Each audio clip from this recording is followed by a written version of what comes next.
সংবাদে আপনাকে স্বাগতম। শুরুতেই সংবাদ শিরোনাম, এরপর বিস্তারিত। সঠিক চুক্তির জন্য ইরান এখনো প্রস্তুত নয়, ট্রাম্প। নেতানিয়াহুর বিরুদ্ধে গ্রেফতারি পরোয়ানা জারি করল তুরস্ক। যুক্তরাষ্ট্রের সঙ্গে যুদ্ধ শেষ করার আহ্বান ইরানের প্রেসিডেন্টের। সোমালি জলদস্যুদের হাতে জিম্মি 6 ভারতীয় নাবিক। দর্শক, এতক্ষণ শুনছিলেন সংবাদ শিরোনাম, এখন বিস্তারিত। আপনি যদি দেশসহ বহির্বিশ্বের খবর জানতে চান তাহলে ভিডিওতে লাইক করে চ্যানেলটি অবশ্যই সাবস্ক্রাইব করে দিবেন। সঠিক চুক্তির জন্য ইরান এখনো প্রস্তুত নয়, ট্রাম্প।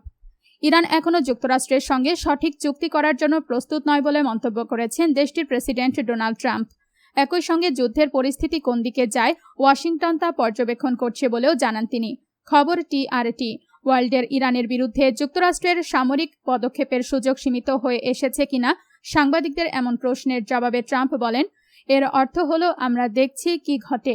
তিনি আরও বলেন, হরমুজ প্রণালীকে ঘিরে পুরো অঞ্চলের ওপর যুক্তরাষ্ট্রের পূর্ণ নিয়ন্ত্রণ রয়েছে, এমনকি এর স্থলভাগের বিস্তীর্ণ এলাকাতেও যুক্তরাষ্ট্রের নিয়ন্ত্রণ রয়েছে বলে দাবি করেন তিনি। ট্রাম্প বলেন, তারা অবশ্যই একটি চুক্তি করতে চায়, কিন্তু আমার মতে তারা এখনও সঠিক চুক্তিতে রাজি হওয়ার জন্য প্রস্তুত নয়। অন্যদিকে যুক্তরাষ্ট্রের সঙ্গে কয়েক মাস ধরে চলা যুদ্ধ এখনই শেষ করার আহ্বান জানিয়েছেন ইরানের প্রেসিডেন্ট মাসুদ পেজেশকিয়ান। তিনি বলেছেন, বর্তমানে ইরান শক্তিশালী অবস্থানে রয়েছে এবং কূটনৈতিক আলোচনা স্থবির থাকলেও যুদ্ধ বন্ধের এটাই উপযুক্ত সময়। শুক্রবার 22 আগস্ট চিকিৎসকদের সঙ্গে এক বৈঠকে পেজেশকিয়ান বলেন, আমরা এখন শক্তি ও মর্যাদার অবস্থানে আছি, তাই যুদ্ধটি এখনই শেষ করা আমাদের জন্য ভালো হবে। তিনি দাবি করেন, বিশ্ব এখন ইরানের বিজয় স্বীকার করছে। নেতানিয়াহুর বিরুদ্ধে গ্রেফতারি পরোয়ানা জারি করল তুরস্ক। ইসরায়েলের প্রধানমন্ত্রী বেনিয়ামিন নেতানিয়াহুর বিরুদ্ধে গ্রেফতারি পরোয়ানা জারি করেছে তুরস্ক।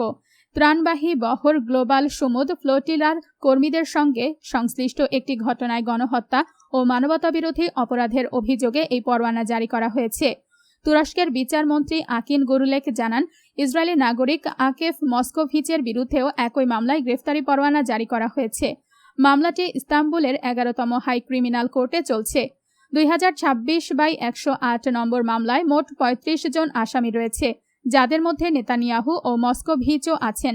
তুরস্কের বিচার মন্ত্রণালয় 2 আসামির বিরুদ্ধে ইন্টারপোলের রেড নোটিশ জারির জন্য স্বরাষ্ট্র মন্ত্রণালয়কে প্রয়োজনীয় উদ্যোগ নিতে বলেছে। পাশাপাশি সংশ্লিষ্ট নথিপত্র পররাষ্ট্র মন্ত্রণালয়েও পাঠানো হয়েছে। গুরুলেক জানান, গত 14 জুলাই নেতানিয়াহু ও মস্কোভিচের বিরুদ্ধে গণহত্যার অভিযোগে গ্রেফতারি পরোয়ানা জারি করা হয়। মামলাটি মূলত আন্তর্জাতিক জলসীমায় গাজায় মানবিক সহায়তা পৌঁছে দিতে যাওয়া বেসামরিক নাগরিকদের ওপর কথিত সশস্ত্র অভিযান এবং পরে ফ্লোটিটায় অংশ নেওয়া কর্মীদের আটক করার ঘটনাকে কেন্দ্র করে। তুরস্কের তদন্তে ফ্লোলিটালি জব্দ করা এবং গাজায় মানবিক সহায়তা পৌঁছে দেওয়ার চেষ্টা করা কর্মীদের আটকের বিষয়টিও অন্তর্ভুক্ত করা হয়েছে। যুক্তরাষ্ট্রের সঙ্গে যুদ্ধ শেষ করার আহ্বান ইরানের প্রেসিডেন্টের। যুক্তরাষ্ট্রের সঙ্গে কয়েক মাস ধরে চলা যুদ্ধ এখনই শেষ করার আহ্বান জানিয়েছেন ইরানের প্রেসিডেন্ট মাসুদ পেজেশকিয়ান। তিনি বলেছেন, বর্তমানে ইরান শক্তিশালী অবস্থানে রয়েছে এবং কূটনৈতিক আলোচনা স্থবির থাকলেও যুদ্ধ বন্ধের এটাই উপযুক্ত সময়। শুক্রবার 22 আগস্ট চিকিৎসকদের সঙ্গে এক বৈঠকে পেজেশকিয়ান বলেন, আমরা এখন শক্তি ও মর্যাদার অবস্থা নীতি দাবি করেন। বিশ্ব এখন ইরানের বিজয় স্বীকার করেছে, আছি, তাই যুদ্ধটি এখনই শেষ করা আমাদের জন্য ভালো হবে। তার অভিযোগ, যুক্তরাষ্ট্র আন্তর্জাতিক সব নিয়মকানুন লঙ্ঘন করে ইরানের স্কুল, হাসপাতাল ও অবকাঠামোয় হামলা চালিয়েছে। এ কারণে বিশ্বজুড়ে যুক্তরাষ্ট্রের প্রতি বিরূপ মনোভাব তৈরি হয়েছে বলেও দাবি করেন তিনি। যুক্তরাষ্ট্রের সঙ্গে চুক্তির পক্ষে পেজেশকিয়ান ইরানের সর্বোচ্চ নেতা মোজতবা খামেনির অধীনেই চূড়ান্তভাবে প্রেসিডেন্টের ক্ষমতা সীমাবদ্ধ। এর মধ্যে জুনে যুক্তরাষ্ট্রের সঙ্গে করা একটি সমঝোতা স্মারক নিয়ে দেশের কট্টরপন্থী এমপিদের সমালোচনার জবাব দিয়েছেন পেজেশকিয়ান। কট্টরপন্থীরা অভিযোগ করেছিলেন, এই সমঝোতায় ইরান যুক্তরাষ্ট্রকে বিভিন্ন ছাড় দিয়েছে। সোমালি জলদস্যুদের হাতে জিম্মি 6 ভারতীয় নাবিক। সোমালিয়ায় পুন্টল্যান্ড উপকূলে একটি কার্গো জাহাজ জিম্মি করেছে জলদস্যুরা। জাহাজটিকে থাকা 10 নাবিকদের মধ্যে অন্তত 6 জন ভারতীয়। ক্যামেরুনের পতাকাবাহী লুতুফ নামের জাহাজটি চলতি সপ্তাহের শুরুতে জলদস্যুরা ছিনতাই করে।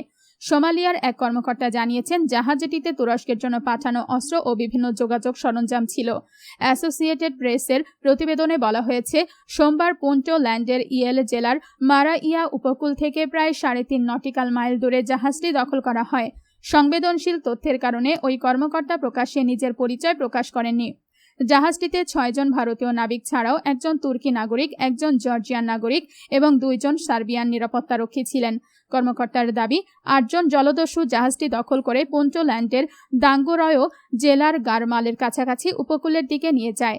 ধারণা করা হচ্ছে জলদস্যুরা এর আগে গত 26 এপ্রিল সোয়ার্ড নামের আরেকটি বাণিজ্যিক জাহাজও ছিনতাই করেছিল।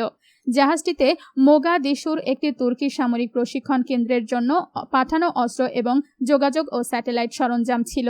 সূত্র NDTV।